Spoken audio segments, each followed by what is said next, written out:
Kung makikita natin, ito pong bagyong si Christine, yung sa kabila, okay, sa part po ng bandang Vietnam. So yan po, ito naman po yung inaasahan pong bagyong si Leon. Pag-usapan natin ngayon mga ka-great, yung sinasabi ng ating DUST Pag-asa na dito raw po ay babalik sa bansa, ito pong si bagyong Christine. Kung ipapakita ko po sa inyo itong picture, ito po yung larawan ngayon, no, na forecast ng ating pong DOST Pag-asa. Sinasabi na pagdating po by October 25, bukas po yan, araw po ng Biyernes, alas 11 po ng gabi, inaasahan pong lalabas po ito ng Philippine Area of Responsibility. Ibig sabihin sa teritoryo po no, ng ating pong bansa. Then, pagdating naman po no, sa October 27, okay, araw po yan ng linggo, okay, inaasahan na ito po parang magre-recurve, okay. Bagamat kung titignan natin, dito po pagdating naman ng October 29, araw po yan ng Martes, babalik po yung kanyang direksyon. Ngayon, tingnan natin aktual dito po no sa windy.com na forecast. Okay? So ito po, papakita ko po sa inyo. Sa ngayon, pinapakita natin mga ka-great sa inyo, ito po yung bagyo. No? Dito pa po yan sa ating pong Philippine Area of Responsibility. So ngayon pong araw po, then bukas, araw po ng Biyernes, ito po yung kanyang takbo. Pagkatapos, darating po sa araw po ng Sabado, yan po yung kanyang movement. Kung makikita po natin ang kanyang direksyon papunta po sa part po ng China or sa part ng Vietnam. Then move natin, so araw po ng Sabado po yung takbo na yan. Pagdating po sa araw po ng Linggo, okay, araw po yan o October 27. So kung makikita natin dito sa movement, sa forecast ng ating pong windy.com, halos tatama na po siya yung mata ng bagyo sa parte po ng Vietnam. Okay? So initially, ito po yung forecast ng ating pong windy.com. Actually, halos tatama po siya yung mata. Dito po sa area po ng Vietnam, ito'y initial forecast. So ibig sabihin, posible pang magbago. Okay? Pero kung titingnan natin ito sa initial forecast, tatama sa part po, yung mata ng bagyo sa may parang part ng Vietnam, sa may Da Nang at Tam Kỳ.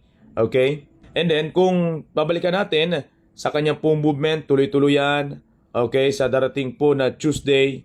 Ayan, so papabalik na po siya ng ating pong bansa. Yan po yung itsura niya. Okay, so yan po yung sinasabi na posibleng babalik daw. Which is, doon sa forecast din po ng ating windy.com, may chance talagang bumalik siya. So balikan ko para mas masundan po natin yung kanyang pong movement. Simula ngayong araw. Okay, papakita ko po sa inyo para mas ma-imagine nyo po. Ang posibleng epekto nito sa atin ay particular sa amin dito sa Palawan at ilang pang part sa Luzon area na posibleng makaranas po tayo ng possible na continuous po na mga pag-ulan. Okay? Dahil po sa pagbabalik dito pong si bagyong si Christine. So kung makikita natin, ito po araw na po ng Sabado yan, yung forecast na yan. Pagkatapos araw ng Sabado, halos papalapit siya sa bansang Vietnam, sa kalupaan po nila. Katapos Sunday yan, inaasahan Sunday na posibleng maglalandfall po sa isang area dyan sa Vietnam. Ito pong si bagyong Christine. Pagkatapos niyan, yan po, nakita nyo parang nalwala sa bigla. Then babalik po ng Monday. Ito na po, okay? So makikita natin parang unti-unti siyang lumalakas. Ito pong bagyo. Tapos Tuesday, yan unti-unti papalapit po dito po sa atin sa bansa pong Pilipinas. Ito pong bagyong si Christine. So yan po yung binabanggit na forecast ng ating pong DOST Pag-asa na posible po siyang bumalik mga great. Pero gusto ko lang ipakita sa inyo, based sa aking pong research na ginawa, meron pong epekto ito pong bagyo na si bagyong Leon. Kaya ito po ay posibleng babalik sa ating pong bansa. Kung titignan natin, i-zoom out ko lang para mas ma-imagine nyo po. Balikan natin uli para mas masabayan nyo lang po. So kung makikita natin, ito pong si bagyong Christine, okay, ngayon pong araw o ngayon pong araw po ng Huwebes, actually nasa labas na po siya ng kalupaan natin, sa karagatan na po ito. So kung makikita natin, itong si bagyong Christine papalabas, samantalang itong si bagyong Leon, ito nang po unti-unti siyang namumuo.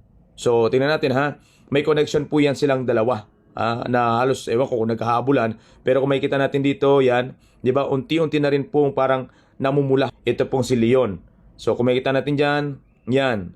So, di ba, malakas, kung makikita natin, mas mapula ito pong si bagyong Christine. Then, unti-unting lumalakas ito si bagyong Leon. Then, parang humina siya dahil sa naglandfall po sa part ng Vietnam.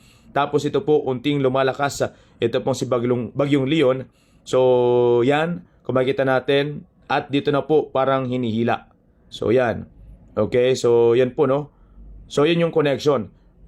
Based do sa ating pong research at nakita rin po natin ng mga report, maka-great no. So stop lang muna natin by Tuesday kasi ito yung forecast po no ng ating windy.com na ayon po sa research natin, ito po yung tinatawag po na epekto ng Fujiwara. Sa pag-aaral ng meteorology, nangyayari ito kapag ang dalawa o higit pang bagyo, okay, ay nagkaroon po ng interaksyon sa isa't isa or magkalapit. So ito'y pinangalan kay Sakuhi Fujiwara, isang meteorology mula sa bansang Japan na siya pong naglarawan noong 1921. Konting background lang po, no?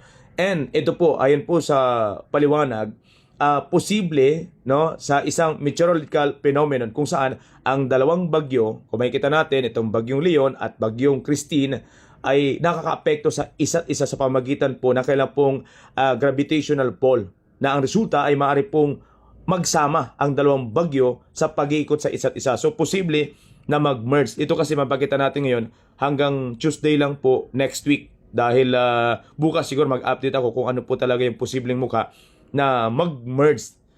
So tingnan natin kung ito po ilalapit pa ba, ito pong bagyong si Christine sa ating pong bansa, maka-great. So kung makikita natin, yan po yung itsura ng bagyong si Christine. Ito pong parang ninilaw, yan po ay posible magdulot po ng mga pag-ulan.